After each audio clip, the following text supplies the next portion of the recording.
लोगन के अब हम एक भोजपुरी गीत दिहल गई। अब वे गीत का लाइन बा पहिले जैसे अब ना भलाई चलता ए राजा चाची सब करी पहिले जैसे अब ना भलाई चलता तनी हट के सूती देहिया के दवाई चलता जब छोड़ी सुइया होती के दवाई चलता अनिको नसया दिला हाई चलता मान जाना तनी हट के सूती देहिया के दवाई चलता जब छोड़ी सुइया होती के दवाई चलता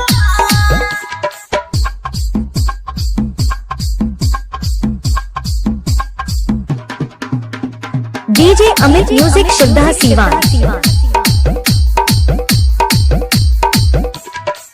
से जब पकारा हे जकारा देह से नारे जकारा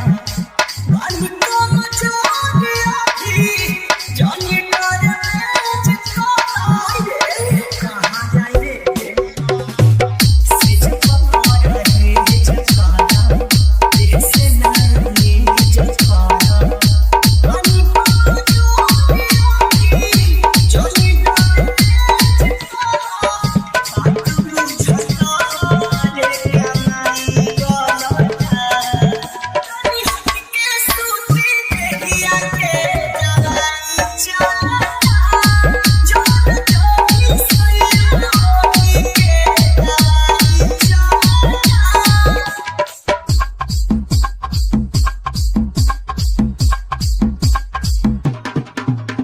डीजे अमित म्यूजिक शुद्धा सीवान।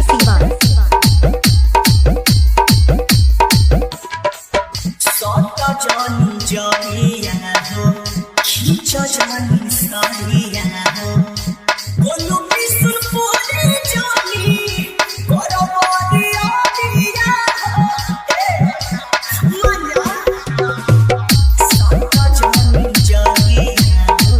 खींचा जानी सारिया हो बोलो बिसुर पूरी जानी करो बोलिया दिया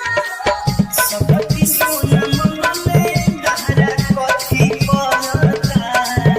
तनी हट के सूती देहिया के दवाई चलता जब छोड़ी सुइया होती के दवाई चलता डीजे अमित म्यूजिक शुद्धा सीवान।